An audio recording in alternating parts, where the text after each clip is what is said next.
Tiny homes are a perfect match for solar energy. Because they're mobile structures, it actually makes a lot of sense for them to not require grid connection. Also, the fact that they're downsized means that their energy requirements can easily be met by an affordable solar solution. Today is a very exciting day for me. The team from Solar Group are back, and it's time to get my tiny house powered by the sun.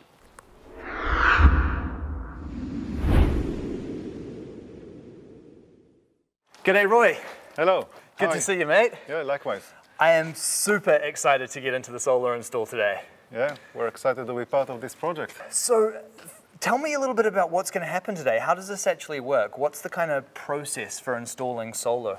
Okay, the first thing you do obviously is you have to make sure that you have the right size roof and to see how many panels you can fit on the roof. The more panels you can fit, the better off you're going to be, because you'll be able to charge your batteries quicker, even if it's a cloudy day or rainy day. So after you measured everything, you have to make sure that you don't do it all the way to the edges, because you have to ensure that you have a good flow to the gutters if it's rain, because the panels, if you do them too long, they will skip the gutter, and that's not good as well. After measuring, you have to make a little plan of where you're going to run the wires. Then the process of the planning at that point is pretty much done. You know where the wires are going, you know where the panels are going, and then you start to actually position the rails. Unlike normal houses, with a tiny house we try to make the rails more robust, because obviously it will be subject to driving, vibrations. When you drive 90 km/h, it's equivalent to a 90 km/h wind. So instead of having a standard 2-rail system, we are looking at a 3-rail system and have more anchoring points to the roof than normal. So it gives it a better rigidity for the panel itself, and basically it can't move anywhere, even if you are traveling at 90 km/h. Although even the 2-rail system is currently rated to 150 km/h wind, we want to take a conservative approach. The last thing you want is to be on the motorway and one panel is flying off. That can be quite disastrous, isn't it? I'm pretty happy to be avoiding that problem, yeah. Well, I'm really excited to get stuck into it. Yep. Let's get this house solar powered.